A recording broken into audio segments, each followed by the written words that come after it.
Good, both of them?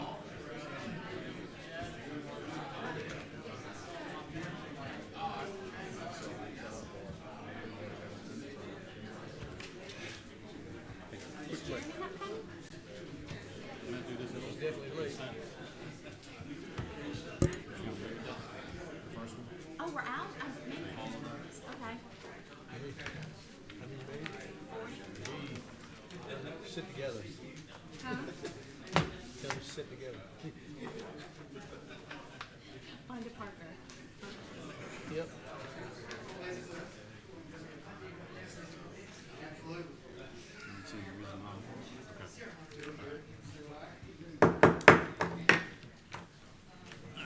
Y'all ready? Well, please stand and join us in the Pledge of Allegiance. Remain standing for a moment of silent prayer. I pledge allegiance to the flag of the United States of America and to the republic for which it stands, one nation, under God, indivisible, with liberty and justice for all.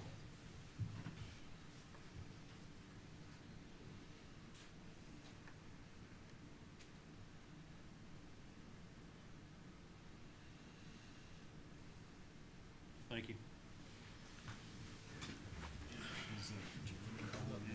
No, he's supposed to be coming.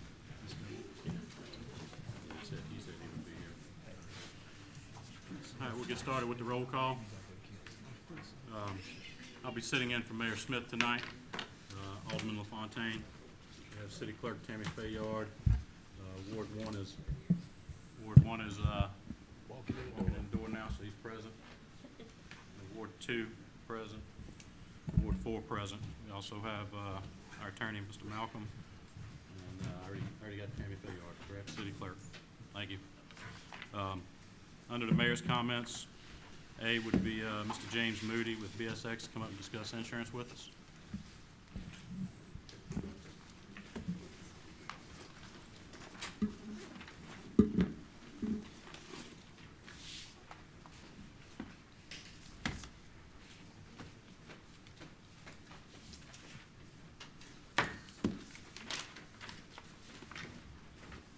Thank you. Sit down.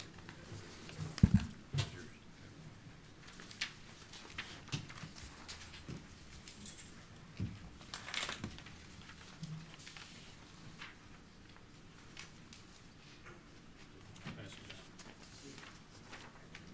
Yeah. Grab the extra one here, so.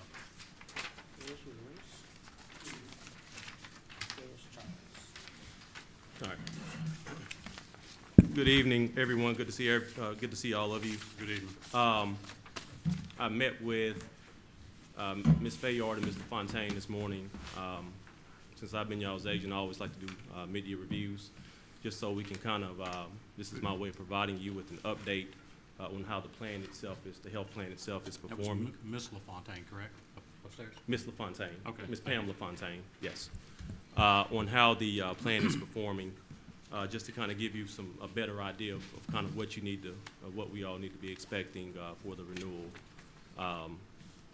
As you know, we normally get your renewal about 60 days out.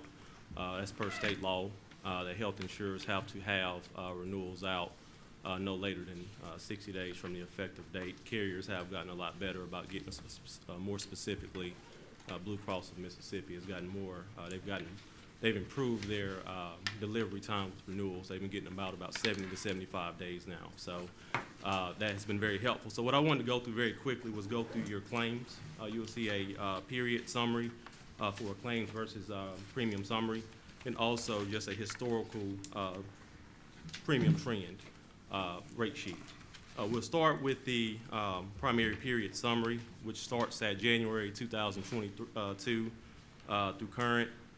May is the most recent month that we have. Blue Cross runs a month behind, actually, so we won't have June's claims and premium paid out until sometime next month. So this is what I have current. As of right now, we're not looking the best, and I'm gonna just try to keep this as very generic because we're not gonna share any health information or anything like that because that's PHI, but we're just gonna share the quantitative aspects of it. But as of right now, we're running about 147% in total loss ratio. We have about 6 employees that have met their deductible and 3 that have met their max out of pocket. So as of right now, we're not looking the best. And that comes expected. We've had a very good, honestly, the past 3 years have been very good for the city of Waveland from a rate standpoint. Year over year, we're about 106% in total loss ratio. That's going from June of last year to current. Y'all don't have that sheet. This year alone, we've had 3 bad months. If you look at the month of February, the months of April, and also the months of May. When we start looking at healthcare, and we've talked about this over the years, it's all about profitability. If you have $1 and the carrier pays out 58 cents, you have a 58% loss ratio. The other 42% is profit. Well, in this instance, if you're 147%, what does that mean? It means they're upside down. So that's where we are right now. Now, can this improve? Potentially. We do need to get a few more months before that renewal is calculated. Normally, they start to calculate the January 1 renewals around August, September. So we do have a little more time where hopefully this loss ratio can come down. Now, understand this is not the only variable in how renewals are calculated. It's based on a number of factors and how renewals for health carriers are factored for groups of your size. Y'all have less than 100 plan participants. Y'all are not experience rated, okay? Y'all are really more of a part of a larger block of business within the Blue Cross sphere. And that's based on your geographic footprint. Here in Hancock County, y'all are a region. I think y'all are Region 6 or Region 7. But that y'all's renewal is somewhat based and predicated on how the overall block of business in this region does perform. All right? That can be a good thing or a bad thing. In the past, it's actually worked very well for y'all. They do look at your claims. You're not experience rated. You don't become experience rated until you hit about 600 or 700 plan participants. Experience rated means that they're just looking 100% at your claims. You're not a part of a larger block of business or a pool, if that's how you want to coin it, but they're looking specifically at your claims and at your claims only. Another variable that they're looking at, and this is a major component for y'all because y'all were above this last year, they look at manual rating. Essentially what manual rating is healthcare trend. Last year y'all were above it. The problem is when you're below it. And you want to get your rates up to where they feel the market is. Y'all were above that last year, so it worked out. We got a flat renewal. The year prior, I think last year we got a flat. The year prior, I want to say we got about a 28 to 29% overall decrease in healthcare premium. So overall, we've had a very good past few years as far as your health plan is concerned, and hopefully we can, this loss ratio will go down in some of these factors that are showing a potentially negative renewal will, subside a little bit and decrease. What was that percentage again? I'm sorry? The percentage that it had dropped was I think we went 23? down about 20, I think we went down about 28 or 29%. It was somewhere up in there. And that was in 2021. And So we raised then we raised premium and did the, we kept the deductible the same. That was the year that we went to secondary policy. that's what. If y'all remember that, the secondary plan. James, what helps drive the loss ratio? It's going to be a number. It's going to be of claims. I mean, it's going to be hospitalization, inpatient procedures, outpatient, doctor visits, things along those lines. That's kind of where a lot of the claims are coming from right now. Are these things that can be preventative? It's possible. Some of it just may be chronic. And the reality is that's why we have insurances to address that. Again, we can do all the preventative care that we need to, and I think that's always a good measure.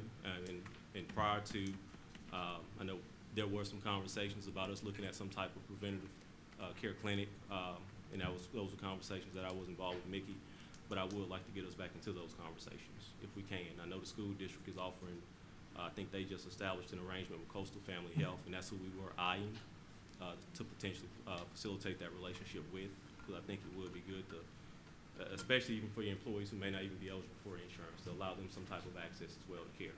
But again, if we can start getting things on the front end, and we can start to catch things on the front end, we can start to drive better healthcare outcomes for your population.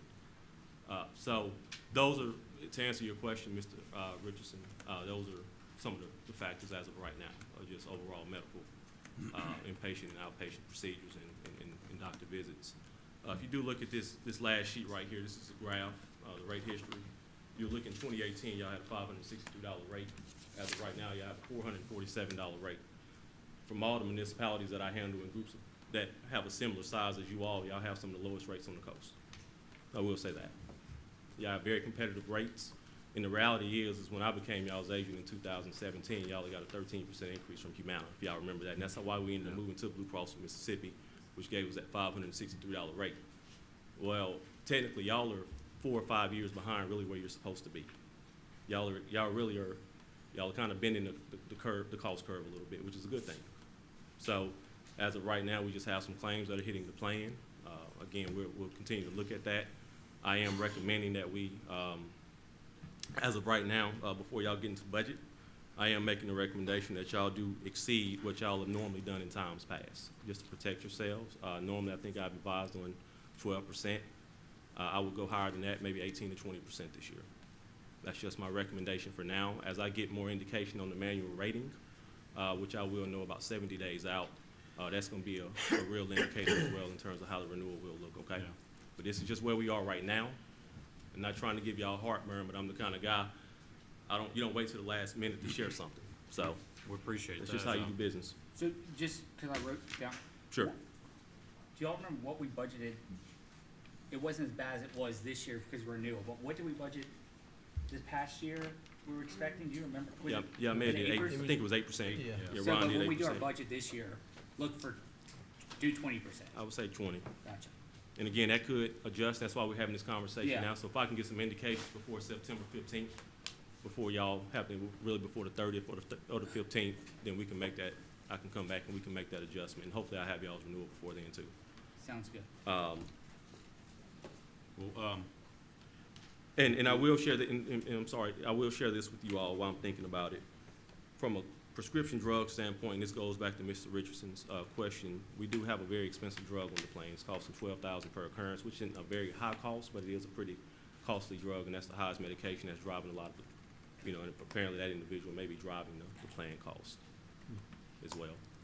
And I'm sorry, again, just like we had done a few years ago, are we gonna look at, increasing the deductible to, get a lower premium? And then, before what we've done is we've absorbed that increase to the employees. Is it, are we gonna look at options like that again as well? So at this point, Mayor, calling you Mayor Pro Tem, at this point, based on how we have the secondary plan drawn up and on the primary plan, we have actually exhausted the deductible and the max out-of-pocket per the Affordable Care Act. We Okay. may have a little wiggle room, but it won't do much as far as premium savings. We can look at some alternatives as far as deductibles and max out-of-pockets are concerned on the secondary plan. But it looks like our primary cost drivers are about 2 people on the plan right now. Okay. So we may can look at some type, honestly, in saying all this, it may sound crazy, but may look at some type of self-insured, partially self-insured plan as well, like a self-insured secondary plan or something like that, so you all can take advantage of potential surpluses at the end of the year. And I think that could potentially drive down some additional costs as well. Again, 15% of your overall population is gonna drive your claims, and I think y'all may be below that right now. So, again, if you're gonna have an increase, at least take advantage of some level of surplus that you can put back into your budget. Mr. James, we appreciate you coming out and giving us a heads up on it. Yes, And, sir. and looking into all that stuff for us. James, let me ask you this one question. Yes, sir. We're still not gonna do a HSA? Health savings account, so y'all have an HRA right now in place. So with HRA, you cannot do a HSA. All right, that's just federal law, it's an IRS rule. You can do FSA, but FSAs can be tricky. But y'all having an HRA, that works pretty good. And with a HSA, understand, we'd actually have to redo the plan. So now you have to go to a high deductible DHP, high deductible health plan, qualified HDHP.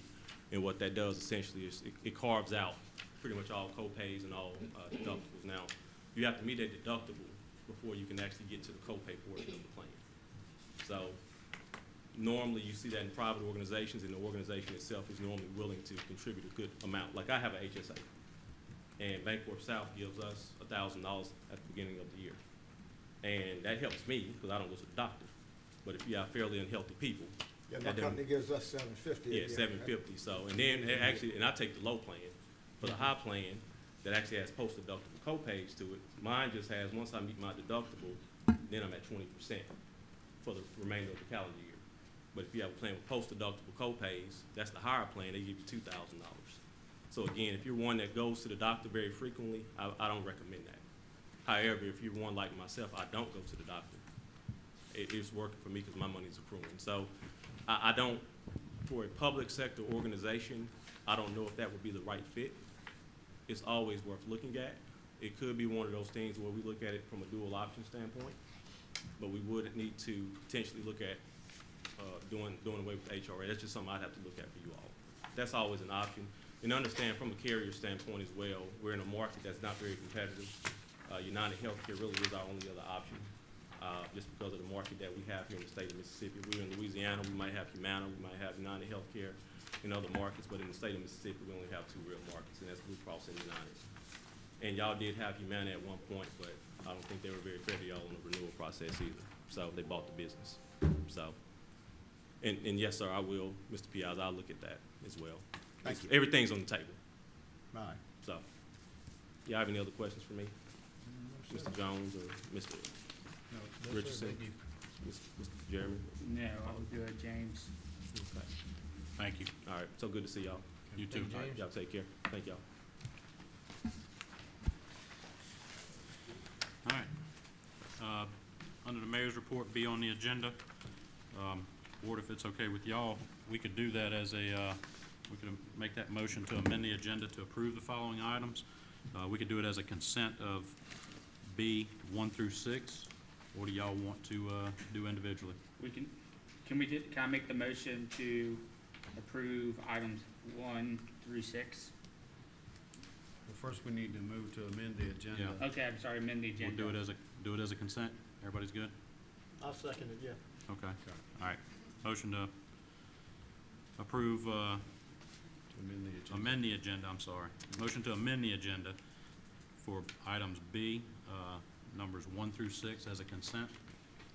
You get a motion? That was you, Jeremy? Yeah, and Charlie Charlie seconded, so second. Burke, yes. Voted. 1, 2, Yes. 4. Yes.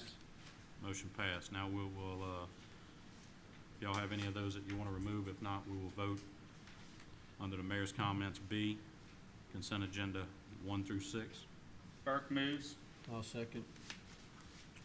Any discussion? We'll- Excuse me, actually, we need to go ahead and do the, since we put it to the consent agenda, it would be appropriate to bring it up under the consent agenda, so Okay. let's go to these other items first. All right. Okay. I thought we was going to do it as B, Yeah, B1.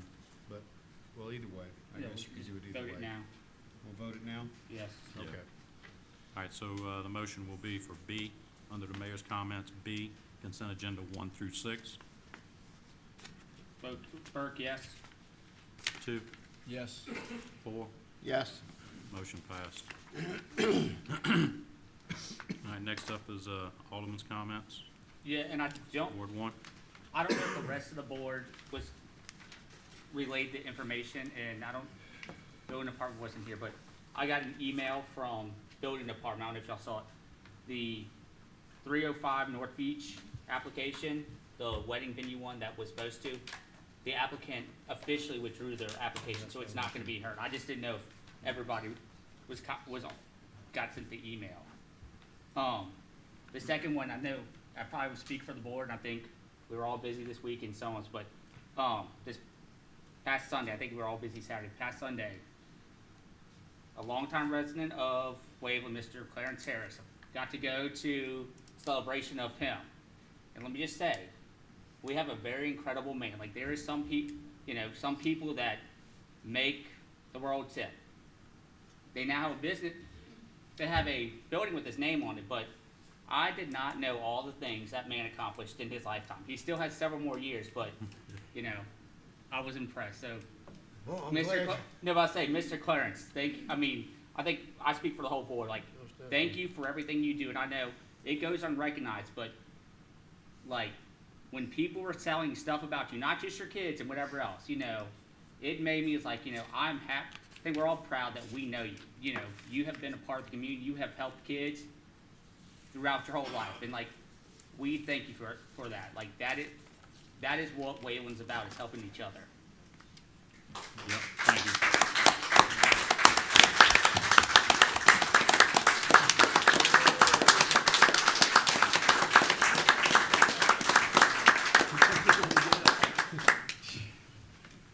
All right, that is all I have. I yield the well. Thank you. Ward 2. Yeah, I just had a few things. Bo, it's brought to my attention about the lights on the volleyball court. I don't know if they're on a timer or a photo cell, but they are staying on 24/7. We get those taken care of. Another one for you, Bo, the contractor with capping off the gas line on Old Spanish Trail. How did we do with that? Capped off. But it was going to this, and I think it was Tuesday of last week, and we tried to move on the other side, closer to, Spanish, towards your street. And when we cut through it, that line was Just still table it. active. So we have to move back let's see. on the other side of, Can't hear you, Bo. Y'all can't? There you go. we're gonna have to move back on the other side of, old, good God. Spanish Cove? No, right before the school, St. Joseph's. There's a valve right there which is leaking, so we're gonna have to cut that and cap it there and hope that kills the problem. All right, we'll see. And let's go, one more thing. Josh, I spoke with you a little bit about the building there on between Harry's Hotel and the college, the hair college there. You have the building there, but did someone come and are they opening a business? They have retainer walls, block retainer walls, got mulch, gravel. They're gonna be selling stuff there. And I mean, just when you pass by, that's what you see is the retainer walls with all the dirt and the, so I don't know if they come It's for a like a business land- license for that or, Like a landscaping business. exactly. Yeah, And if anything, I mean, we need to have that behind some Privacy type of, fence. yeah, something that's not sitting there looking at the highway. yeah, there may be some screening required. Let me check Right. on that. Yeah. And if you could check into that place, I Troy don't know if it's the same- I Reshoot? don't know if it's the same owner that owns that too, but No, that's getting destroyed again too. no, they're complaining about each other. Yeah, Oh, okay. yeah, I can check on that. All right, thank you. That's all I have. Thank you. Ward 4? I just have one thing, and I'm gonna question about the budget. Where are we with it? Here we are in June. But you can, Tammy, I think is getting all the, forms for the department heads, to fill out and send back. I have them ready. I just need to send them to Kim or send them out to the department heads, but they'll be sent out by All tomorrow. right, how soon do you think the first draft could be ready for the board? As soon as they can get them back to us. Our problem with BDI is not very friendly, so we do have the OpenGov that I do wanna put it in.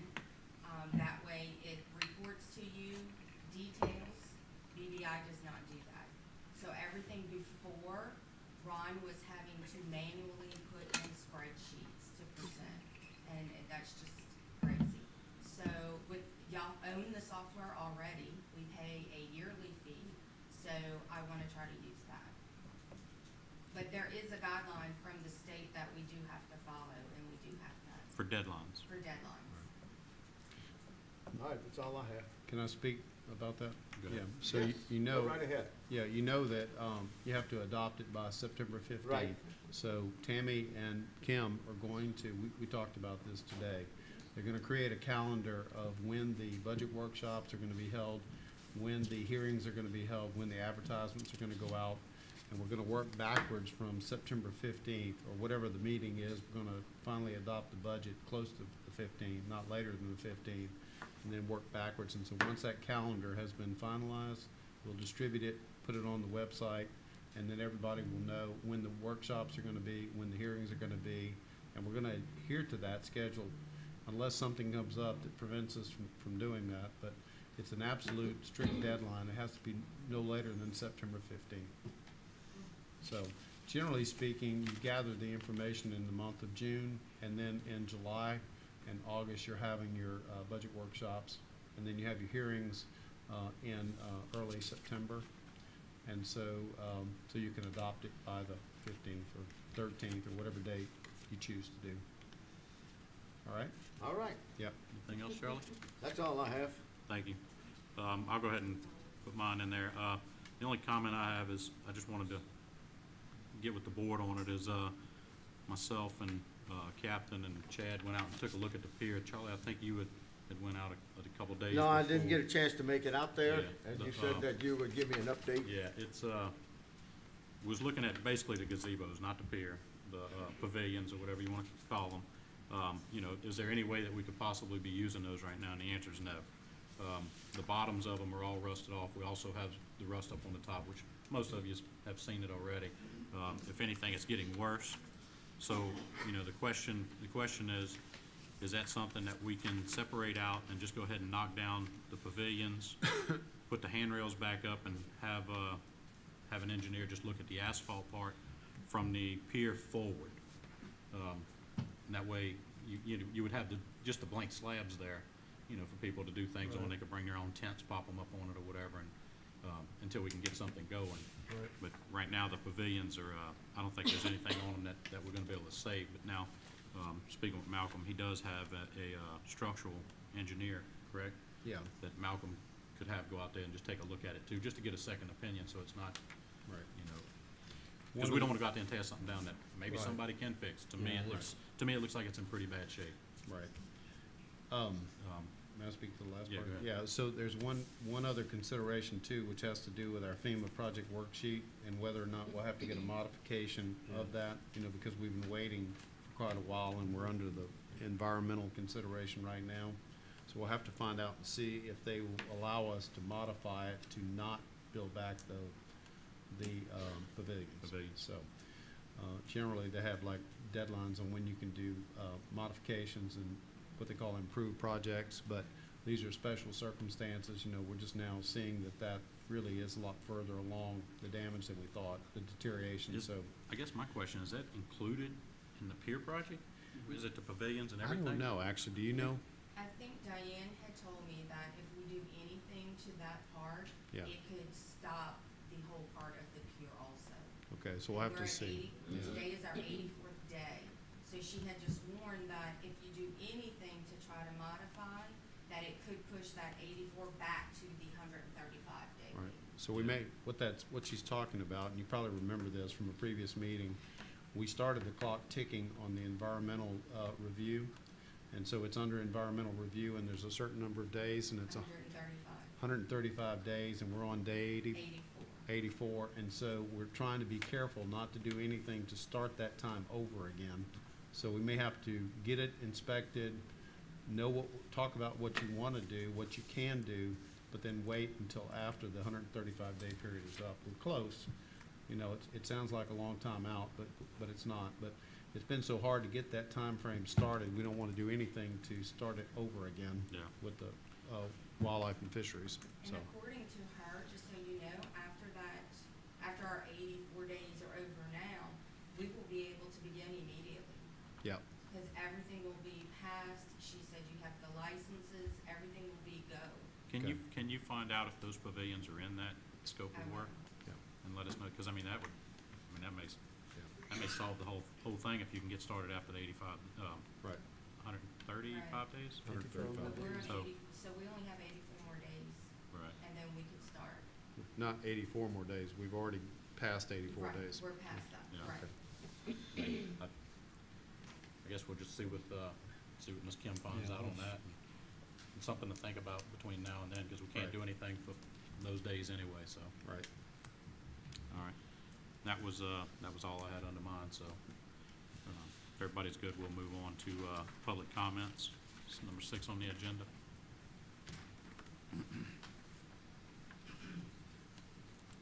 First on the list is Ms. Kathleen Johnson.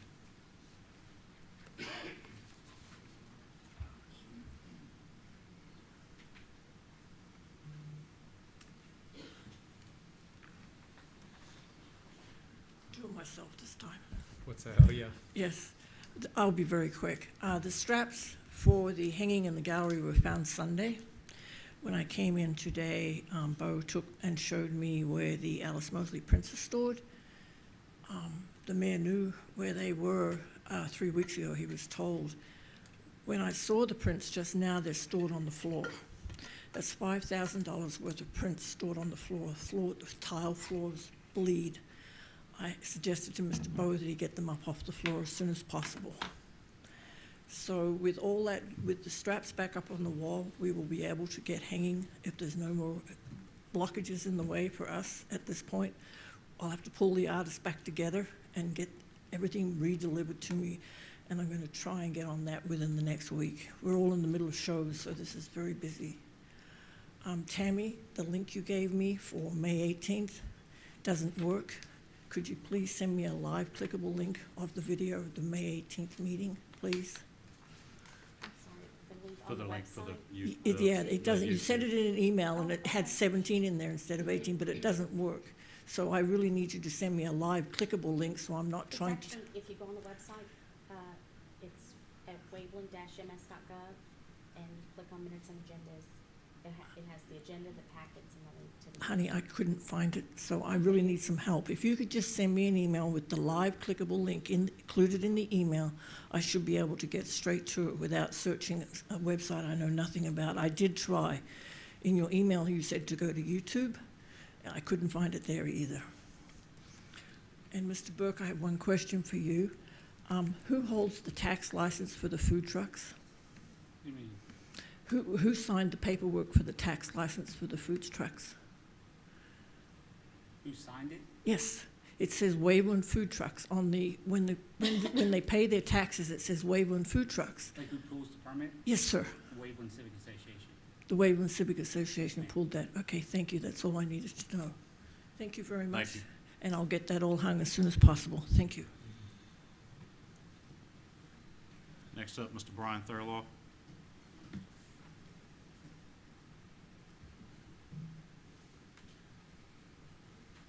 Good evening. Just a real quick reminder, as you know, I've brought these up the last few months. Container homes, we're past the 90-day moratorium. The economic development final plan, Bob Barker with Orion, they were pretty well complete with their study, and they were just putting things together last fall. So I just want to remind everybody, can we get that? Because there was some low-lying fruit, as he pointed out, mainly the signage ordinance. 60% of the signs on Highway 90 do not meet the ordinance. We'd like to address that. And Mr. also, Fairloff, can I address that before you move on? That'd to be the next great. one? Yeah, so I talked to the mayor about that today, and we have some great news. There's a grant that the mayor has worked on to help with the signage along Highway 90 to deal with signs that are out of compliance. And I think it's going to be somewhere in the range of $100,000. And so we are working on trying to finalize that grant. And once that is finalized, then the guy with Orion, Mr. Bob, is going to come back and finalize and do the final presentation. So the mayor worked hard to try to get this grant. It looks like it's coming through. We got word today, and he told me this himself. So we may actually get an infusion of another $25,000 to go on top of that. But it's going to help with all of the signage up and down 90. So it's good news about that. oh, that's great. Yeah. Would any of that apply to landscaping? So we're trying to find out how far they're going to allow us to expand that, because we do want to try to do some other things. There's actually a water feature that they want to try to look at doing at the intersection of Highway 90 and 603. Mhm. And to dress up the entryway into town and that sort of thing. And so they were going to allow that, and we're trying to see how far they would go with the landscaping side as well. So there are actually two different grants we're working on with, anyway, I guess I can't say with whom yet until it actually becomes final, but we got good word today on one of them. Do you mind if I speak on that sign Sure. comment? Before McKesey had left, we rode around and came up with like 20 or 30 properties, probably more closer to 20 properties that were out of compliance. I don't know if that's quite 60% of what's on the Right. highway, but there are issues to be addressed. We are revisiting that, late this week or early next week per the mayor, and instructed us to do that because of this Right. grant. Exactly right. I didn't mean to interrupt you, Mr. Bryan. Go ahead. No, you did. Yeah, that's the Yeah. whole purpose. That's Right. great. Thank you. Okay. Thank you. Next up, Mr. Clarence Harris.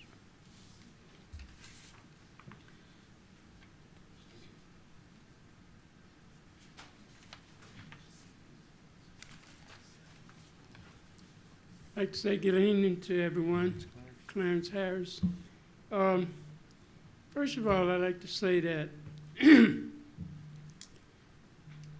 I really think the city, the mayor and the board of aldermen, the citizens of Waveland for giving me the honor to name a building in my honor. And especially while I'm here to see that, and I can pass every day and see it. And it's not just a Clarence Harris. My name is there, but it's a community center for Waveland, for that community, but for Waveland. And so I'm just so proud to be a citizen of Waveland, a part of this. And I look forward to being here and doing things until I'm gone. One thing that I do want to say, and this is not personal, but I was disappointed that only the mayor was there for this celebration and for putting a name on it, because that was a historical event. Anytime you put somebody's name on a building, and we have public servants, elected officials in this city, I think more than the mayor should have been there. It's nothing personal, it's just what your responsibilities are as elected official in a building, and you're putting somebody's name on it. I just think everybody, as possible, should have been there. Thank you. Thank you.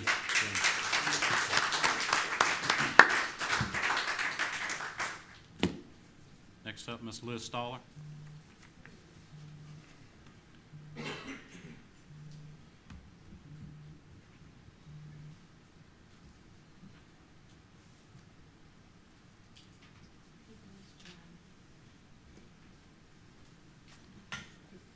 This whole thing, Liz? Yep. Okay.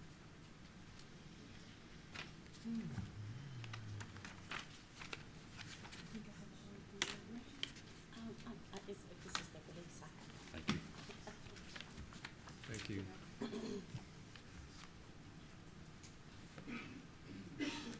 Hi, Hello. Liz Stoller, 509 St. Anthony. So I'm here about our pool. So we ordered and paid for our pool in March of 2021.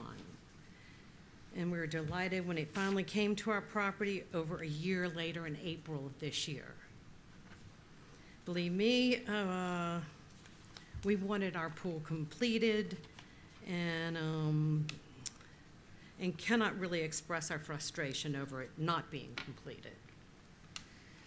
So on June 13th of this month, I received a text message from Josh, and he asked for my husband's phone number and advised me that he was getting complaints about the barrier missing in my pool. I didn't recognize the number, so I asked who was texting me and who was complaining and about what. Well, he advised who he was and said he called me about this 2 to 3 weeks ago, and I told him to call my husband, Kevin. Well, when I again inquired as to what the problem was, I sent a picture of our barrier that was installed around our pool. And who was it who did not like our barrier?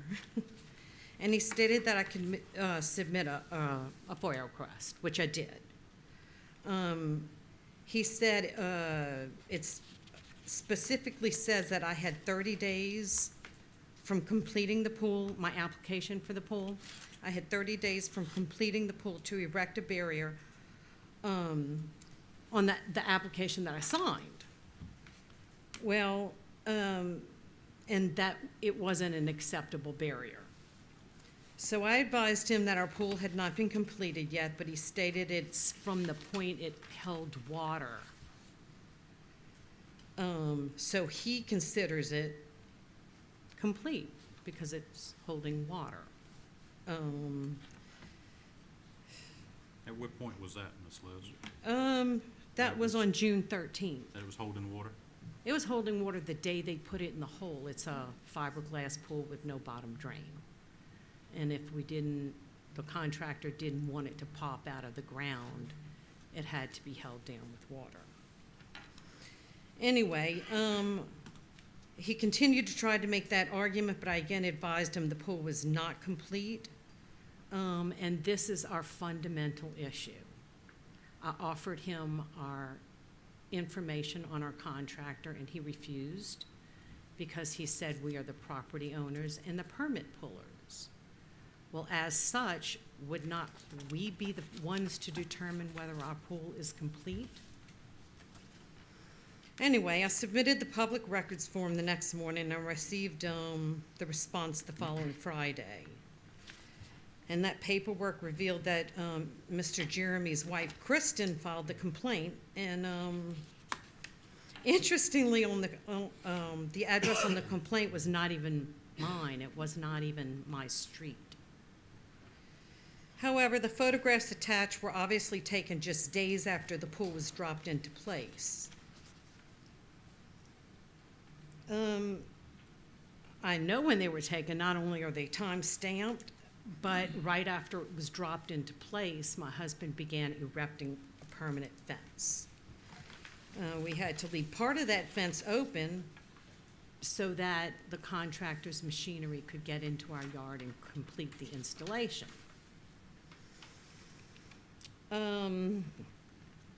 So it just so happens I was home this past Tuesday. And I guess it was about 1 or 2 in the afternoon. And I see your wife passing by my house, staring at my house. And she was passing slowly. And the interesting part is that Mr. Josh shows up a couple of hours later with my violation. He says, I have a violation. And he wanted to post it to our compliant barrier. He advised my husband that he was told to do this, and my husband wanted to know, well, who told you to do this? I don't think, Mayor, if you're watching, I don't think it's you, because we've been in contact throughout this entire procedure, and I'd like to know who asked him to do this. I'd be glad to address that. Sure.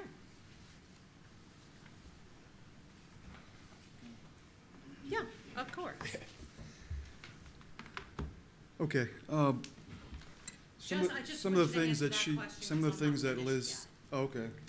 Some of the things that Liz said is true. It's not a compliant barrier, it's one of those orange ones that somebody can just step over. It's been there for a couple months now. And the pool's been full since when, May? Since it got dropped in when? We're just worried about a kid getting in there and drowning. That's Okay, the so- purpose for the International Property Maintenance Okay, Code. to finish. Well, let me finish too. If you wanna know who told me to do it, it's this Board of Aldermen. They adopted the book that I'm enforcing. So the International what Property book is that? I sent, Yeah, I have those You codes have- right here, yeah, yeah. and I'm not finished. I'm You gonna have, address okay, that. okay. Thank you, Josh. So it was you guys who told him to go come deliver the, who told you to go come and deliver? That's what I'd like to know, come and deliver. Oh, the law did. The code. Yeah, that's pretty funny. You see a kid in the pool, that's not funny. Yeah, Liz, let me take the mic, I'll take care of the rest of this. No, I'd like to finish, baby. No, because somebody told you to come to my house. You didn't go on your own because you were the heck, who gave you the complaint? Who gave you the But- complaint? Excuse me, I'll get to Okay, the end of this. Let's just go ahead and. I'll get to the end of Go ahead and this. finish stating your side and then. And it is a complaint. She wasn't the only one complaining. Can I, well, where Josh, was the rest of my documentation from my FOIA request response? Ms. Stalla, please continue with where you had left off at was. Sure.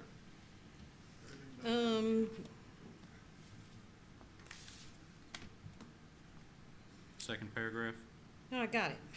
First of all, our pool is not complete. We don't have a permanent fence up. Our contractor still has to come back with heavy machinery. I have not even paid the last draw on my pool. I have not been handed the keys to my pool. I would like my pool complete, but it's not. Section 3023 of the International Property Maintenance Code was cited as a section for which we were in violation. You have a copy of that code in your packet. We are in complete compliance with this section as evidenced by the photograph that's in your packet.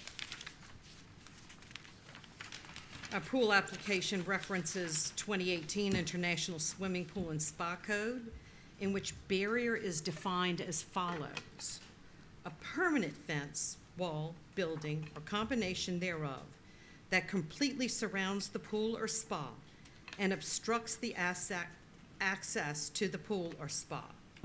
The term permanent shall mean not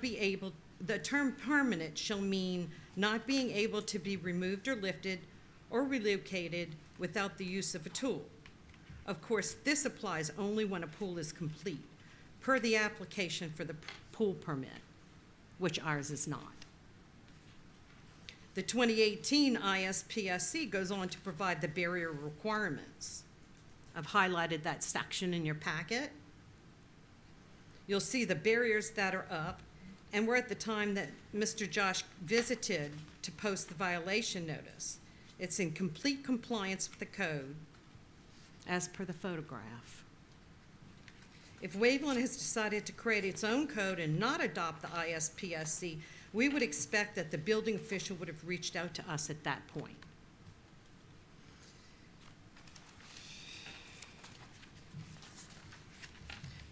We submit to you that the work is not completed.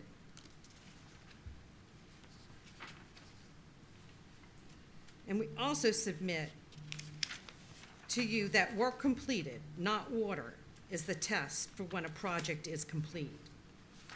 We have code-approved fencing in place, regardless of what anybody says, regardless of Mr. Hayes' definition of complete. As the term is not defined in the code, it is ambiguous at best and should be considered under its ordinary accepted meaning as the context implies, and not left open for interpretation by Mr. Hayes. Look, throughout this period, not one person here took the time to reach out to us to discuss anything, not about the status of our pool, how they think the barrier is non-compliant, protection, nothing, not one person, until we got the violation notice. Violation notice just slapped right on our property. Our property wasn't properly inspected, and there was a misinterpretation of the code. Considering the above information, we submit that there is no violation. However, we think that there's a larger issue here. We think that we have been targeted for harassment and political retaliation. So egregious an act that we must consider taking the proper steps to protect ourselves and our property legally from this type of targeted harassment. We can only hope that you see through this attempted political retribution to the facts and evidence as we have presented and put an end to it. We are Waveland law-abiding, tax-paying citizens, not trying to slip anything around you, trying our best to be compliant with its laws, with numerous properties that we dearly pay taxes on, and we expect more informed, better, and more fair treatment. It's difficult to grow a community the way we have been treated. Thank you. Thank you. I have a question on this. Me? Why are we looking at pictures from May? May What 3rd pictures? of 2022? Oh, those were his wife's pictures. Josh, did you take pictures when you went out there? Recently? Yes. Yeah. When you put the violation up? It's just that little It's- orange fence that you can. It's just right alongside the house, that orange fencing, am I correct? It's along the side of the pool. It's from the metal building to the privacy fence. Now, Any more questions? Yeah. Got a Ms. question? Sure. Ms. Stoller, you know, I was gonna ask you this, you know, in the letter, it says that you're not in violation until you fail to act. So you received the letter, I guess, on the Right. 21st, Mm-hmm. and it says you have 10 days to act, I believe, To act on what, sir? to create the barrier, it says it plainly here, to create the barrier around the swimming pool. And We so- have done that. And if you don't, then you can request a hearing before the board. And I don't think you asked for the hearing today, you just want to go ahead and make a complaint. You have another option here to request a hearing before the board. And you Okay. have to do that within 20 days after you Okay. receive this I letter. will make such a request. Okay. However, So I I think don't you're- understand the violation when I'm not in violation. Right. And if you wouldn't mind, point out to me where it says that the pool has to be complete. Look on the, pool application. I'm That talking would about be in the code. the- In the code. You said that earlier, it's in the code. Where is that? What's in the code, Where where does the it say it pool has has to to be? be complete. Yes, ma'am. It, You don't have to do that right now. You can send it to me later. I will do that, Yeah. because that is something that I did look for before I Okay. came. Thank you. Mm-hmm. Anybody? If she has a hearing before the board, well, Jeremy's wife's the one that did it, so he's gonna be on the board. If you can come up to the podium. You wanna come up to the podium and give your name and stuff? Okay, I'd Yeah. like to just slip one more, That's a matter we can address with the applicant here. okay, Ms. I just want to Dollar. address one more Yes, thing. So I can file a complaint on anybody here and say, oh, their house is blighted, and they have to come, and they get a violation, they have to come request a hearing, whether they live in a mansion that's not blighted You- or you not. I can? You can do anything that's allowed by law. Okay, that's good Right. to know. Thanks. So, Thank you. and so just, I'm doing you something to try to help you here, to let you know that if you want a hearing, you didn't have a hearing tonight, you just made a No, I complaint. didn't. If you want a hearing, you have to request it in that time frame, and if you don't, then there's no recourse, okay? I So, understand, so then we go okay. to municipal court, yes, and the judge decides whether I'm in violation or not. yes, yes. Okay. So I'm just trying to give you some I information. understand. Oh, Okay. I surely understand that. Okay, thank you. Thank you. Anybody have anything else on that? All right, where's the list at? Next on the list is Ms. Rhonda Gamble.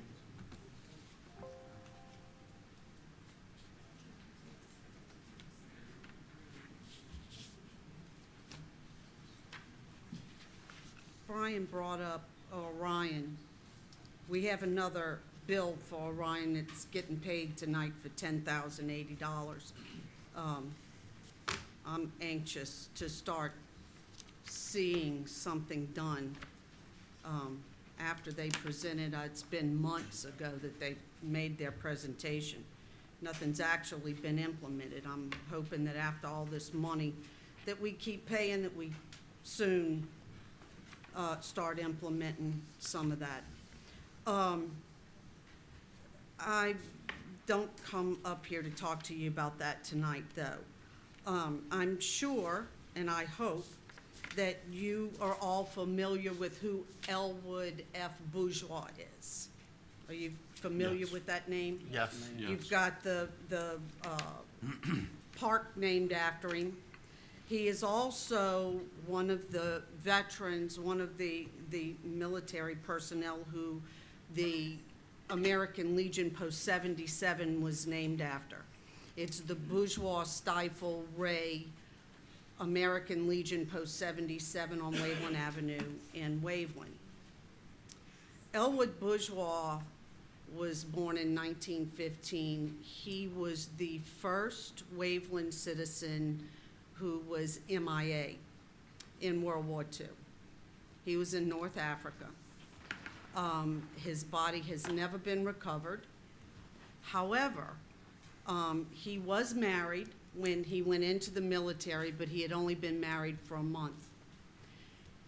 He was married to a woman by the name of Isabel Asher, who, that's been well over 100 years ago, so she's obviously passed on as well.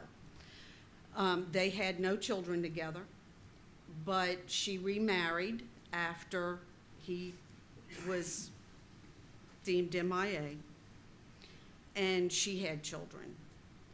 When Elwood Bourgeois died, she received all of his medals. She received everything that the military had, his flag, everything that the military had, they gave to his wife. They kept that. They didn't live on the coast. Although they were from Waveland, they moved to Tennessee. So no hurricanes stole everything that they had. And we have recently made contact with the family members of Mr. Bourgeois' wife.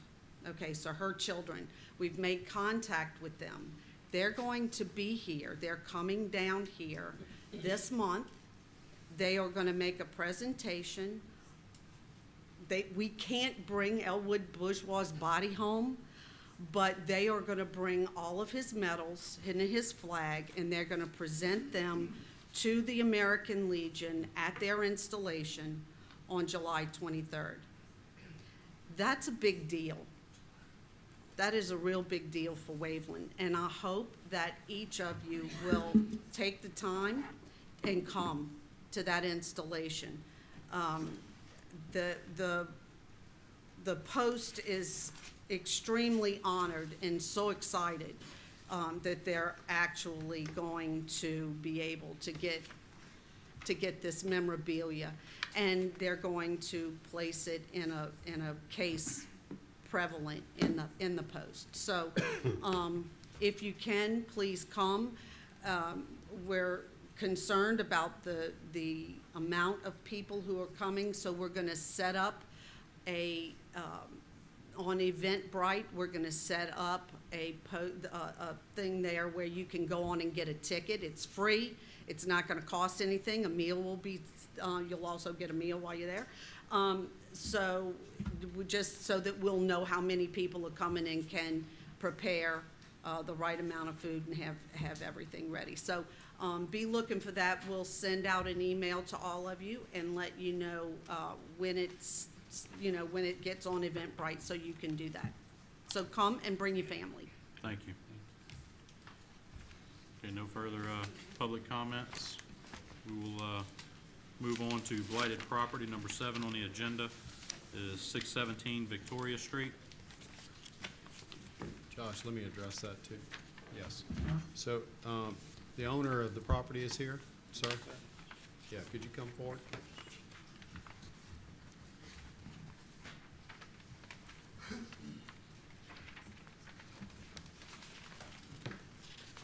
You're Mr. Fountain? Yes, sir. Yeah. Mr. J. So, by law, you're actually entitled 15 days' notice, and you didn't get 15 days' notice, so you don't have to go forward tonight if you don't want to, but we can go forward if you want to. Well, So, I'm ready to go forward, okay. So you're willing to allow that to go forward tonight? yes. I just want to make sure, because I noticed when it was actually delivered to you was like the 11th, I think. Well, I got 2 of them, so I'm not Yeah. sure which one's which. Okay, well, they're actually duplicates, I believe, Hannah, aren't they? The letters? The letter that he received is a duplicate? Right. Well, But I one was just about cleaning up and one was about a building or a trailer that I have there. Okay. That's what I figured anyway. Right, okay. Are they 2 separate letters, Hannah? Those 2 separate locations. Oh, 2 separate You have locations. No, I only got one location y'all looking at. physical address and a mailing address. Right. Well, they got my house on there, but my house, I don't think anything's, It's just where you receive mail. No, it's, Yeah. what he's saying is that's where it got mailed to. One was to the physical address and one was to the, well, I'm just talking about the one that was posted on my property. I had 2 different ones. Oh, When they the come out there post- with a stick where they and put put the it on stick- your okay. property, Right. there was 2 different ones. I got it. So we're only here talking about the property at 617 Victoria. No, that's my house. Okay. That's, And- really don't have an address, but it's, actually Ladner Street. Okay, let me give you these photographs too. come forward. Just so you'll have the same thing they're looking at. And you can go back to the podium. I just want to make sure you had a copy.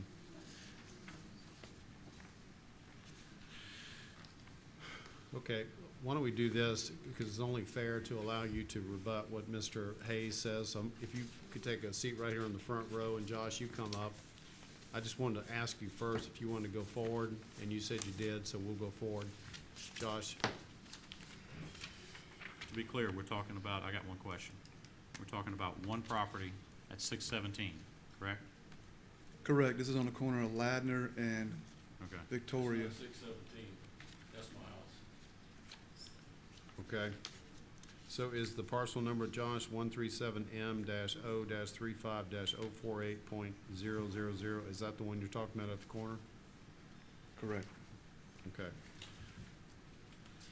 All right. Let me just say this, Mr. Fountain. If you're not ready and you don't want to go forward, we will not go forward tonight because I want to make sure you have the time. But if you want to go forward, we will with the notice the way it's set up. What's the difference? There's no difference. I just want to give you the time you're entitled to by law. So Time for what? to respond to the board, to prepare for this. I'm ready. Okay. All right. Go ahead, Josh. Explain why you issued the notice. Okay, the parcel number here on top of affidavit is that property on the corner. Originally, we sent a notice that there were unsafe structures there, dilapidated structures, after receiving complaint. So we sent a notice. He did contact us pretty quickly, to try and find a resolve. And I think that's kind of why you're here too, just to talk about how to find a resolve. Yeah, you're talking about, some kind of screening or fencing to put up around it, and if that's what it takes, I can't do it in a big hurry, I'm a one-man show here, I'm retired. But you said you were removing some of them too, as well. But I removed that one that's, got the stuff on the windows right there. The furthest one there? Yeah. But, I mean, these are, dilapidated accessory structures, and we receive complaints about them, so we're just enforcing the International Property Maintenance Code. Okay. He's here to discuss it. Ultimately, we want the property to become in compliance. We don't want to, Why go don't you- further than that. Why don't you tell him what he needs to do to make it come into compliance, Josh? Well, you said that these have been here since the 80s, right?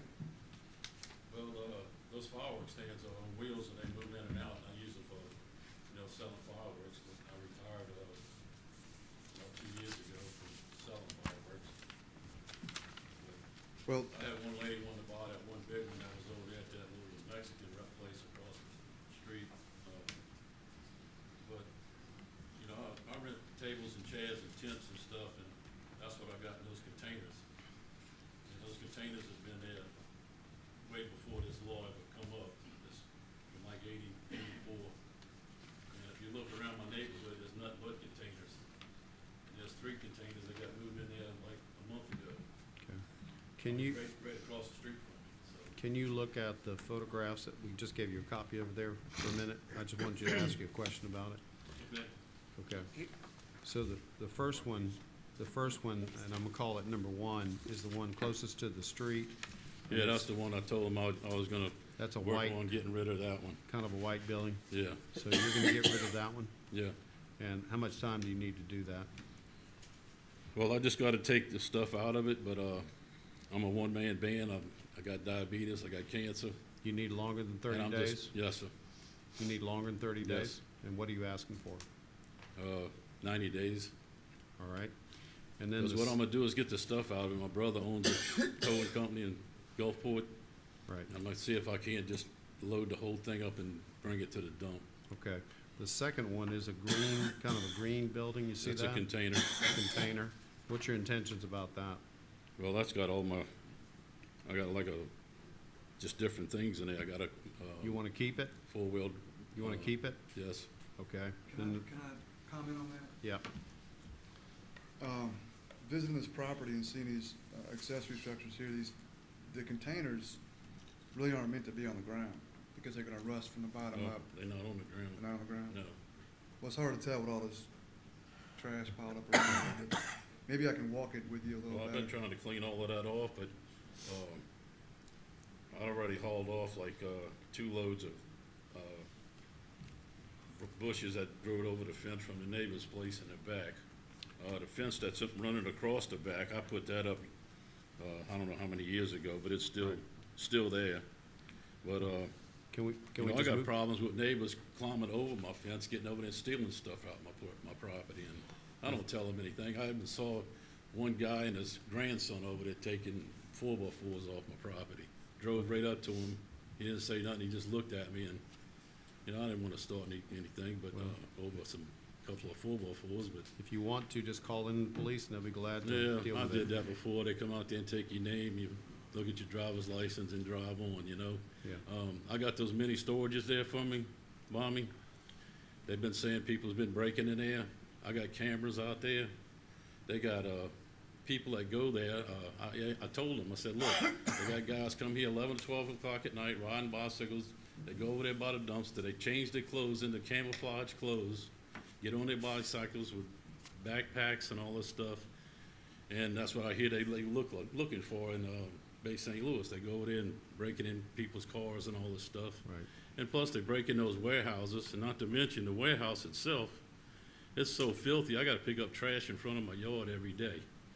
Let's try People to, go over there and dig in the dumpster there that, let's try to stay on point on yours. well, you know, that's, Yeah. Malcolm, not to interrupt, but I guess more of a creative solution. I know Mr. Fallon's talking about moving stuff off. Yep. His actual property though, which I don't know, might allow more stuff to be built, where you could build a 6-foot fence in a residential neighborhood. Right. He's actually, his Victoria Street 617 is Yeah. actually highway commercial property. Yeah. So would that allow him, I don't know if this could possibly an option of, I don't know what the zoning would be, but Yeah. would he be allowed to have just put screening around it of higher than normal, which I don't know if they allow 8-foot fencing in commercial property or not. Well, let's take a look, before we talk about the Yeah. screening of, let's figure out which ones he wants to leave and which ones he wants to take away. So the third one there that I'm looking at is kind of a taller, you see it's kind of tall and skinny. I'm yeah, that's a working- fireworks stand on wheels. Okay, but do you want to keep that, or is that going? Well, somebody wants to buy it, they can buy it, but, you know, mostly fireworks is going to tents. Okay. You really, it's hard to find somebody that wants to sell Okay. fireworks out of stand, so The next Like- one is a container. it's a and I'm white moving- container, right? I'm moving from left to right. And I got tents and all that kind of stuff that I rent. I let the churches use them for the church fairs and So you want different to things. keep that? Yes. All right, and then the next one is just a little storage building, it looks like. Well, that's on wheels too. That was a big fireworks stand All right. at one time. So, Josh, is there a limitation on how many accessory structures he can have? The zoning ordinance talks about that. Okay. And so, is there a requirement that he has to remove any of these, or is there something he has to do to make them compliant? Well, let me tell you one thing too about the first one there. I got enough metal. If you look at the middle one there, the tall skinny one, it's, that corrugated steel. I got enough steel to wrap that one building where it would look a lot better than what it does on the outside. That one's on wheels, right? Yes. What are you suggesting he needs to do, Josh, to make it compliant? Repair it, remove it, demolish it? I'd probably have to take a closer look. Okay. I mean, from here, from where I was today, and I probably should have done a better inspection before we came to the hearing, but, Yep. I mean, he says the container's off the ground, but it's just hard to tell. And then some of these I-beams under these other buildings look like they're Bless you. rotting away pretty badly. Right. There's a lot of junk and debris there to bring in compliance, but These aren't rotten. They, Mr. my Fountain, uncle built that thing and can I suggest something? what's that? Would it be good if we could table this matter, or the board could table this matter to allow Mr. Hayes to meet you out on the site and specifically point out what needs to be done? And then we can come back and Well, revisit this when you What have if a I chance? just tell you I'm gonna get rid of that one white one? Cause I just wanna get some stuff out of there. I've been wanting to have a garage sale, get rid of the stuff. But right now, if I can get, like I said, 90 days to take it out, and I'll get my brother to come in and haul it off to the dump. Well, before we do the 90-day thing, why don't we go ahead and, like I said, arrange for a meeting for Mr. Hayes to meet you out there and look at it a little bit more closely, and you can see exactly what he's talking about. And then we'll have it come back before the board, and then decide what is the path moving forward. Okay. Yeah, you sound like you're a cooperative person. You want to do the right thing, so, but you need some guidance as to what that is. And I think the city is really duty-bound to tell you what that is, so I think that's a fair way to handle it. Yeah. Does that sound fair to you? Yes, sir. Okay. So I'd recommend, if that's the will of the board, to table this and to bring it back in 30 days at the second meeting of July. Burke moves the table. I'll second. All right, we'll vote it. 1, Yes. 2, Yes. 4. Yes. Motion passed. It's tabled. Thank you, Mr. Fountain. All right, thank you. Mr. J. Hey, Mr. J. Mind if I ask a question? Couple comments about blighted property. Yep. At the last meeting, I noticed that we tabled Sour Yep. because of the price. Do we know what we're doing with that? Or is, We tabled it because the price was pretty high. Yeah. And we were trying to see if it was worthwhile to maybe go back out again to get another price. It looked like we didn't have enough competition because on previous ones, other ones, the price was not near as high. And oh, we're just getting complaints. I just want to make Yeah. sure. You weren't here, I think, when we I took watched it that on up. YouTube. Yeah. Well, I had to be here. Yeah. I was out So, of the country. I'm I sorry. know you were. But the point was is that it just didn't seem like a reasonable price, and so I recommended that we hold up on it. I think if we get greater competition, there's other people in town. I know that, I don't want to say any names, but there's some people that have been telling me they want to go ahead and get out there and bid on this kind of thing. So, and it seems like it's it just needs to be rebid. Okay? No problem. So. Another subject, not to have to bring this back up again, but Mr. Kevin Bro, I did speak to him on the phone about a month ago about the pool situation, so they have been notified before Why that. don't we wait until the appropriate time to have that hearing? Hey, Thank you. Yeah, and just, right. since, I guess Josh or Hannah, whichever, which ones do we have? I know Sleep King, we're working with that. Right. What are the properties do y'all know which properties we have coming up in the first meeting in July? Okay, that's fine. Okay. All right. No, I didn't know what letter-wise. Right. That's all I had. I do know you have some in the second meeting in July, do you not? Yeah, so would you send a list to all the aldermen and me, just telling me which ones are set by address, so they'll be aware? Well, we have them on a log, and we actually have dates that they're, I understand. Gonna be I'd on just there. like you to highlight that specific meeting date so everybody Yeah. knows what's coming up. So, All right, moving on. 8 on the, let me, before we do this, I know everybody has been asking about the hotel that is at the corner of Highway 90 and 603. We got word today that they were closing in escrow. Now they're finally closing, and they've already selected a contractor to demolish the building. So that's happening. It's really good. And the owners, as I understand it, are connected to the same people that own the Claiborne Hills. So they seem to be very serious about doing it. And they want to, make it look nice by taking it down. Now, they don't have any immediate plans for something else, but at least I think we'll all be happy if they take it down to the ground.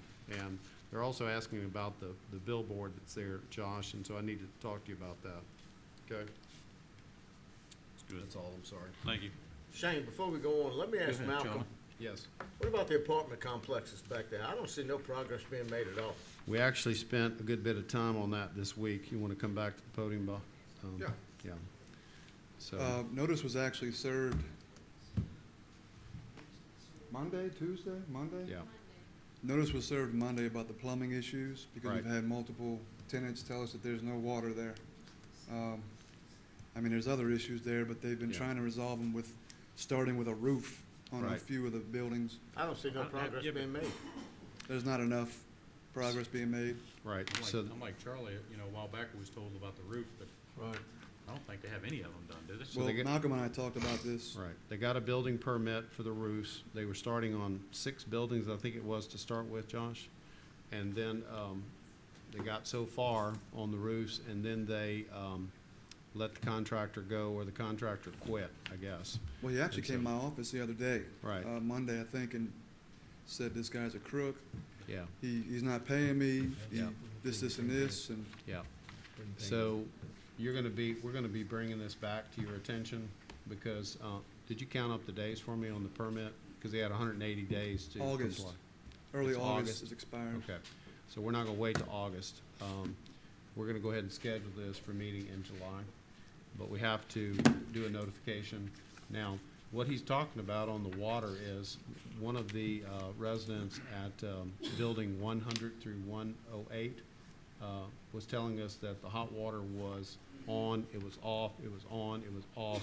And so, once it was off for a certain number of days, we finally decided that's enough, and he issued a citation letter. So they have so many days to comply.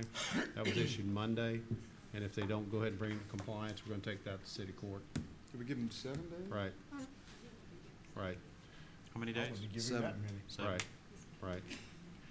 And then, some of y'all had asked me about Mr. Lacoste's property too, you know, with the cars and all that around that. That's coming up for court In the morning. in the morning, yeah. Excuse me, where's all this on the agenda? Is It's something under- written in the agenda? It's under blighted property. I only see one thing on blighted properties. Well, under this item in the No, past, The agenda should be amended if we're gonna discuss other things. well, Okay, so let's just move on. You don't have anything Okay. else? You can All right. choose what we decide to amend. All right, 8 on the consent agenda. Looks like B is lined out. So we're looking at motion for A through R. Can we pull D, please? And I'd like to pull M. D, M. Any others? All right, can we get a motion to approve items A through R, removing B, and D, as in David, did I say B, B has been removed, and then we will address D and M in a separate motion. Yeah. Burke moves. Second, Second. we'll vote it. 1, Yes. 2, Yes. 4. Yes. Motion passed. All right, first one that we removed to discuss is D. I'd like to go ahead and take that item and move it to the end of the agenda under attorney comments. All right, D is being motion to amend the agenda to move item D to attorney comments number 14. Burke moves. Second. We'll vote it. 1, Yes. 2, Yes. 4. Yes. D has been moved to 14 attorney comments. Next on the agenda that was removed for discussion was M. That's an approve the payment of invoice 221-1914 from Compton Engineering in the amount of $1,987.50, and that is for Hurricane Zeta multiple projects. Yes. Oh, Burke moves. I'll second. All right, discussion? Yeah, the question I have is, I've noticed over the past several meetings, agendas, that Hurricane Zeta projects have shown up a lot for Compton payouts. And I was curious, I mean, there's never a full description of what the payout's for. I mean, Zeta's been quite a while back. And the question I have is, any of this reimbursable that we keep paying out? All of it for Zeta should be reimbursable. I mean, is there a, should I say, an ending point of where we don't owe anything on the Zeta project no more? I When mean, they're closed out with MEMA, then they'll close out completely. so is that the holdup still, the MEMA? Okay. 'Cause I was just curious, it comes up Yeah, pretty I don't regular. know- I don't know what that invoice is. Yeah, I looked at it, it doesn't, it's really a vague description. Right, Electrical, right, Can I respond? I believe- electrical consultant, Yeah, something? it says Welcon Electrical Consultants, and it says in connection with the Garfield Ladner Pier design. I don't know if that helps you, but if you like, I can ask Mr. Escher at Do you know Compton anything, Devin? to give a more detailed Devon's. understanding. What did you say that M was referring to? It refers to this invoice at, let me just hand it to you. It'll be easier for you to address it. Okay. Here, I think it's these two.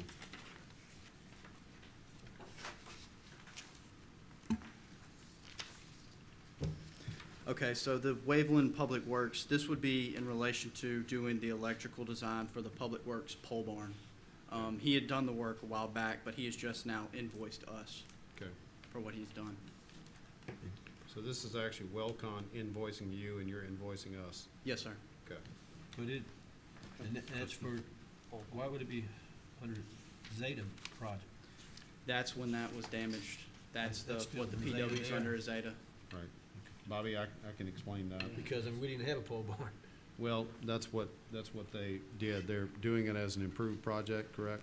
And so it took a while for them to approve the improved project. And in fact, we got the final approval letter like a month ago, about a month ago. And so we can now proceed to move forward with that. Yeah. Unfortunately, it just takes a while for it to work its way through the system. And Yeah, the trust reason me, it- we would love to be done with it also. I bet. The So- reason it, So would Bo, huh? yeah, whenever you do an improved project, it means you're doing it different than it was before. You know, it's not the same footprints, different setup, and so hopefully it's gonna be a much more efficient and effective building for the city, for the Public Works Department. But I happen to know the contract is ready to be signed and ready to go, so I need to get with you about that too. Does that help? Yes.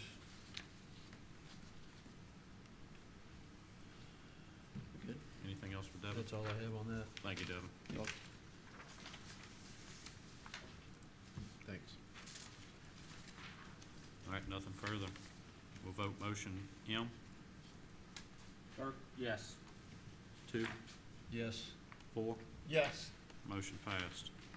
All right, that ends the consent agenda. Number 9 on the agenda, motion to approve the docket of claims paid and unpaid in the amount of $947,636.17 dated June 22nd, 2022 as submitted.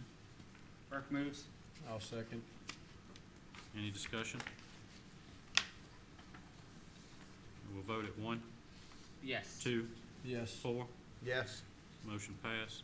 10 on the agenda, motion to approve the application of a police grant with the Department of Public Safety Premium Pay Program and authorize the mayor and police chief's signatures thereon. I move. Burke seconds. Any discussion? We'll vote at 1, Yes. 2, Yes. 4. Yes. Motion passed. Number 11, motion to approve naming J. Lee Company as lowest and best and most responsive quote for the directional boring of the 2-inch plastic gas main and install plastic gas service in the amount of, It's 29,000. Tammy, you have that number right I there. do, yes, sir, $29,250. $29,250. $29,250, Yes, sir. Right. as requested by Public Works Manager Bo Humphrey. I move. I'll second. Any discussion? I meant to call you, Bo, earlier. Well, is this the one along the beach? Yes. Dane to Gulfside, How many feet was that? 1,500 feet. Say it again, from what street to what street? From Dane Street to Gulfside Assembly, it's not a street Property name. line. Right. Yep, And it's a extension of the existing Yes, line, sir. gas line? yes, sir. All right. It's 1,500 feet with 6 services. So I think it's the 800 block where they're building the 4 houses towards the back. That's where we're gonna tap in 4 there and 2 for the guy that's on the front. Right at 800 or 700 block. For the record, we got 2 quotes. The other one was from, let's see, Hemp Hill Construction. Hemp Hill Construction with a total bid amount of $85,500. So this is the lowest and best bid. That's it. Any other discussion? I guess, Question? and just because I don't think we generally do this, and because I don't know, so it would add, none of those houses now have gas being like buried propane tank? And because my question is, if they have buried propane tank, my concern would, they'd stay on that. Once we run a line in front of their house, would they be required to hook up to that service if they have gas? Generally speaking, your ordinance requires people to hook up to whatever the utility is, whether it be water, sewer, or gas, once it's available within a certain distance. And I think, I'm not sure, but I think that it's gonna meet the requirement of the distance. That These includes guys gas? is 'Cause I there know that- asking I know for that gas. states that They're on not on sewer. propane. Right. I'll have Okay, to no, check that's to what- make sure it I covers was, gas. no, I guess that answers one of my questions. Right, I was more looking at return on investment. right. I know it's for water and sewer, but like Shane says, I need to double check to make sure it includes gas, but I'll do that. Do you want to make it contingent upon that finding? No, but like, Okay, no, Yeah. if it's new construction, they're asking for it, right, they're gonna take it. yep. So we extend it further, just in case anyone else Yeah, want that only those. makes sense, Right. Yep. since they're already there. Good planning. Thank you. All right, we'll vote it. One question, please. Now, this is gonna have to come out of the general funds. I don't have it in my gas account. Would have to come out of reserve funds. Yes. Reserve funds? So let's say then, if that's the case, then, and to amend the budget accordingly, just to cover that. Correct, Kim? Yep. Can we So add that? include that in the motion. We're gonna, amend the budget for this to come out of the reserve fund, the amount of $29,250. Yeah, the grant that we looked at to run the lines would disqualify to apply for it to get reimbursed back. Yes, ma'am. So that could be an option, just to keep our reserves where it is, you know, as we do stuff like this. So- go after But it's a any grant for reimbursement. We pay reimbursement. first. We pay first and then seek reimbursement. Yeah. Good idea. Yep. Let's vote it. 1, Burke, yes. 2, Yes. 4, Yes, motion passed. 12 on the agenda, motion to approve a request for the purchase of meter heads from Consolidated Pipe and Supply Company Burke in the moves. amount of $31,000. Second? I'll second. I have some discussion. All right. I'm assuming, you worked on this one, right, Kim? Yes. Yeah, so I'm assuming that we're buying from Consolidated Pipe and we don't have quotes from others because it's a sole source?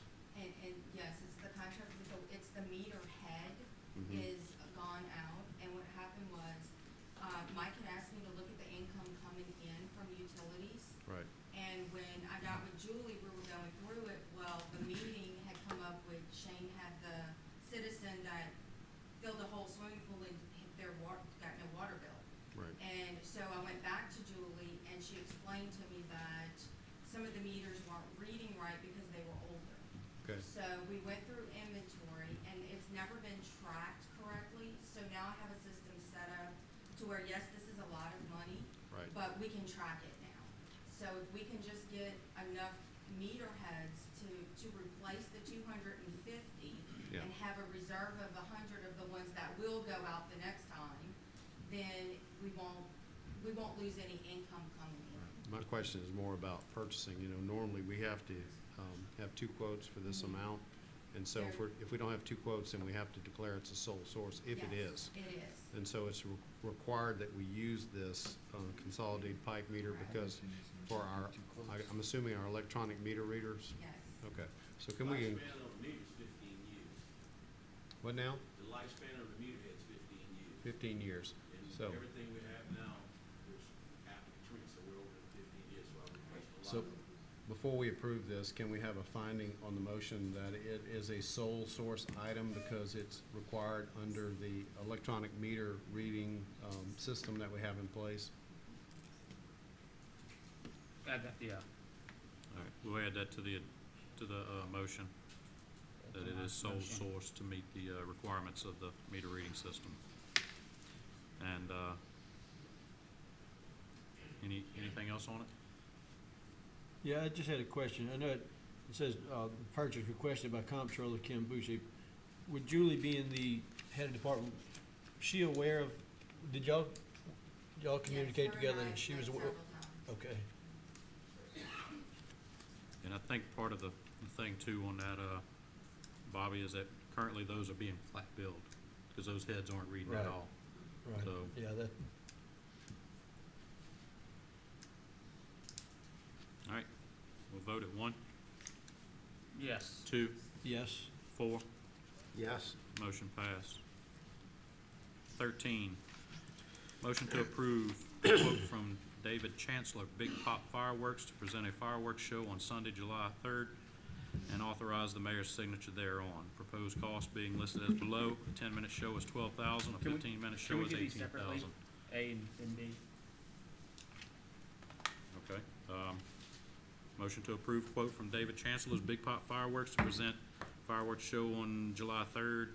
Authorize the mayor's signature. We'll vote it, we'll discuss A first. That's a 10-minute show at 12,000. May I get a motion? Burke moves. Second. I'll second. All right, discussion. Here's the Labor Day show, I think it's something that we've been talking about, got canceled last year, or the year before too. The 4th of July show, and this is my 4th of July holiday show, it's on July 3rd. I always want, fireworks display is great, I think they have other options. I would personally prefer to save, I think that's 30,000 from the Destination Waveland line item count, and invest it in a large show with, you know, bands, everything else for a Labor Day one, instead of, my concern would be piecemeal and coming together. And my other thing, which I don't know if we have any, we have one police officer here, and this is one thing that I'm always leery to schedule anything on. It's a holiday weekend, a busy holiday weekend in Waveland, Mississippi Gulf Coast. Our police department is gonna be taxed already, so having another show and something else for them to do, I'm always concerned about them being overextended on holiday weekends.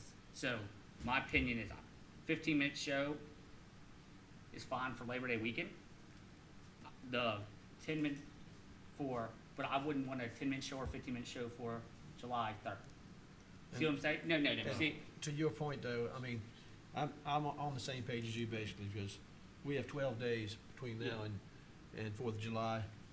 And, I mean, I would actually, I mean, I don't know how the public feels about doing it. I mean, I don't want it to be a waste of our money to Well- do fireworks in 12 days now. I mean, when we do fireworks, I like the fact of being able to have time to have vendors set up and have a real gathering for the fireworks and stuff like that. I mean, but I mean, it's, I don't know if I'm actually in favor of the fireworks. so, and I guess the motion is for July 3rd. It's either A or B. I would want to vote, if the consensus of the All right, board would before want to you- be, Before, Charlie was wanting to say something. Either way you go, you're just gonna watch your money go up in smoke. Okay? I mean, Depends how long it that's takes. my thoughts on it. Now, you know, I mean, What a about 10-minute show? Labor Day?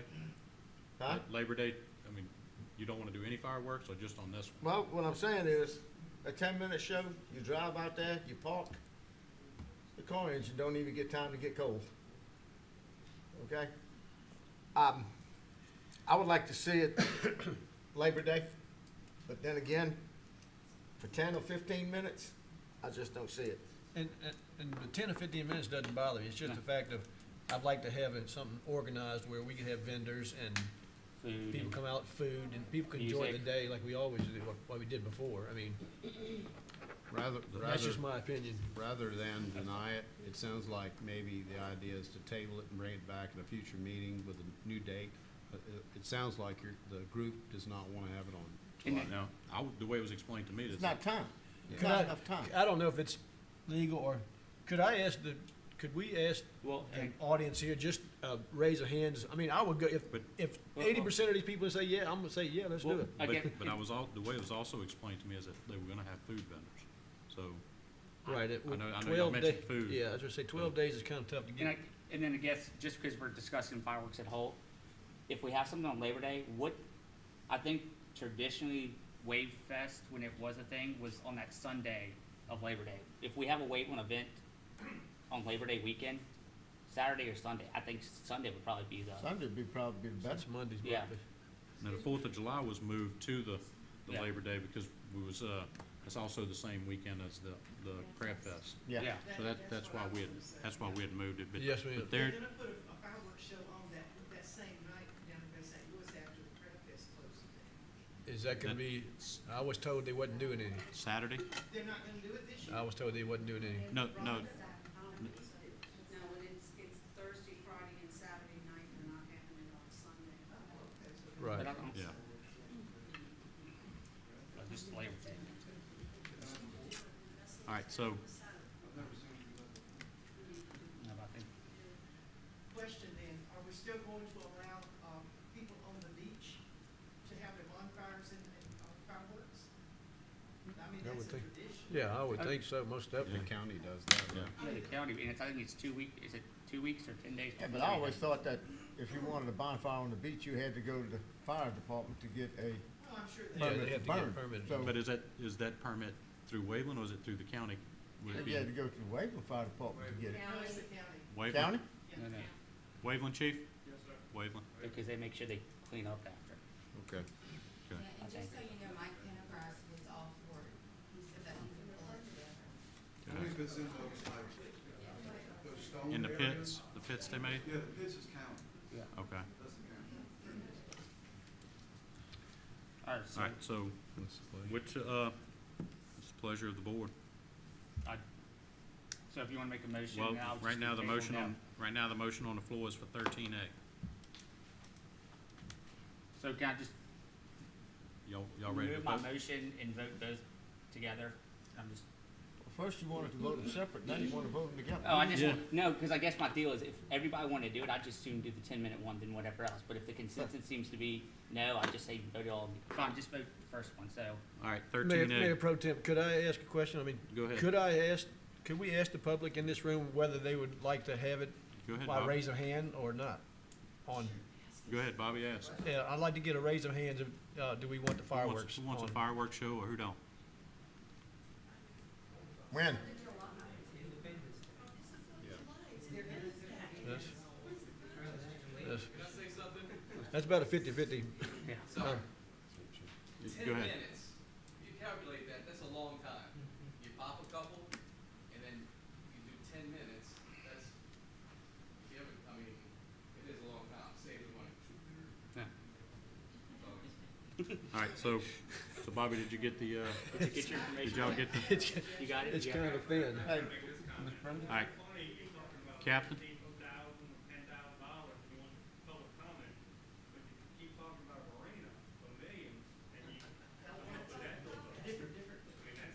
Well, Marina's gonna bring an economic impact. Most definitely. Most definitely. All right, so, We're off subject. Captain,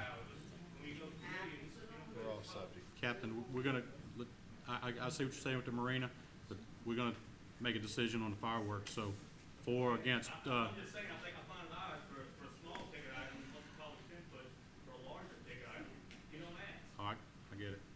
I appreciate it. Ms. Brenda, you was next. I have a suggestion. Labor Day, if we could, as Bob said, make it big, have the vendors try to fill Coleman up like we did back on For the- December. yeah. And to the point back there, it's not that I don't want to spend the 12,000. I want it to be a big event. I'll spend $30,000 on fireworks. I don't care. If we do something, do it right. Right, if we're gonna do it, let's do it right. The whole, just shut down Coleman and the beach for Labor Day. Yep, Silver Slipper always donates the stage and we get our venues. Probably Yep. Hollywood off- And I think we'd probably be the Thank only you, Ms. show in Brenda. town. Mr. and we'll be Clarence, the you had only your show hand in up? town, right. I was just gonna ask, are we gonna do fireworks on both days if we go, or just one of those days? It'd be one day, one big event.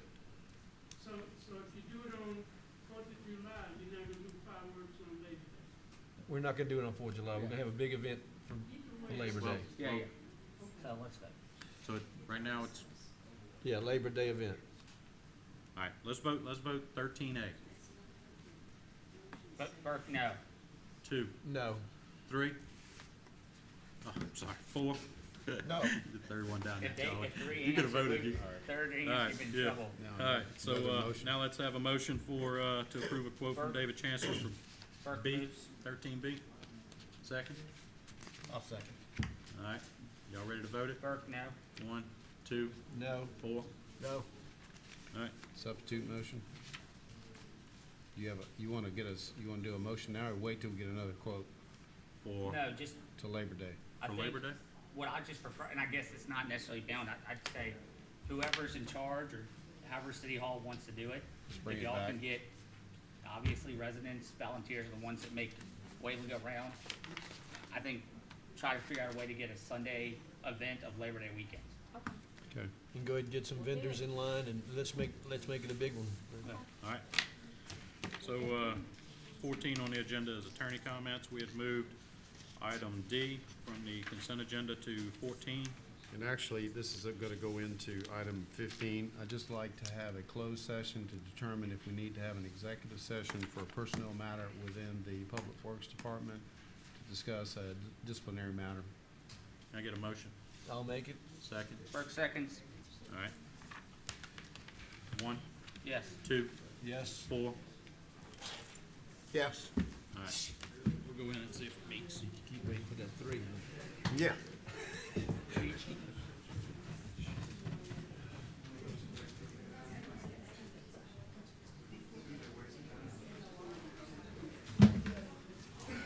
Wait a minute, Mama, wait a minute. You gotta look at the AC. I don't think there's AC in there, is there?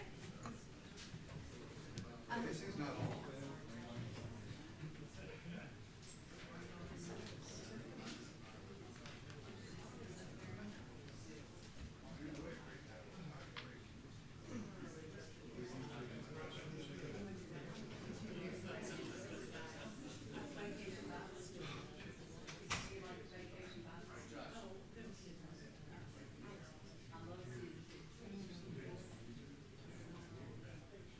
Wanna watch the video? Can you hear everybody else?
Hey, I got your text.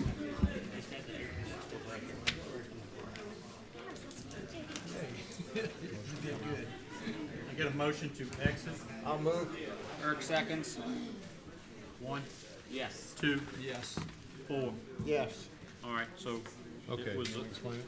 yeah, you can. So there was no action taken in the closed session. The board determined they did not need to go into executive session, but this is a recommendation to approve the minutes of the executive session that occurred on May 25th, 2022. I get a motion. Burke makes the motion. Can I get a second? All right, any discussion? We'll vote at 1, Burke, yes.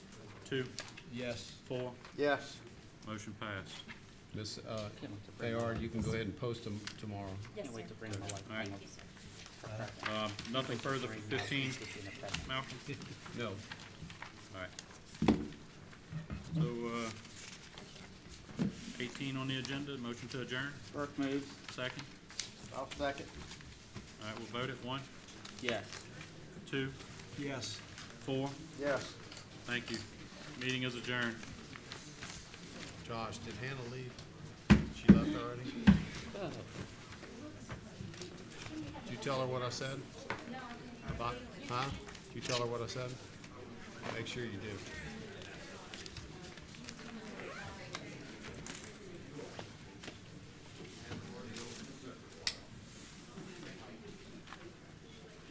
Is your daughter moving to school yet? Your daughter taking summer classes? No, she did, some of that already. Well, actually, she did some of that already. I realized that when I handed that back to Malcolm, that he had his invoice worked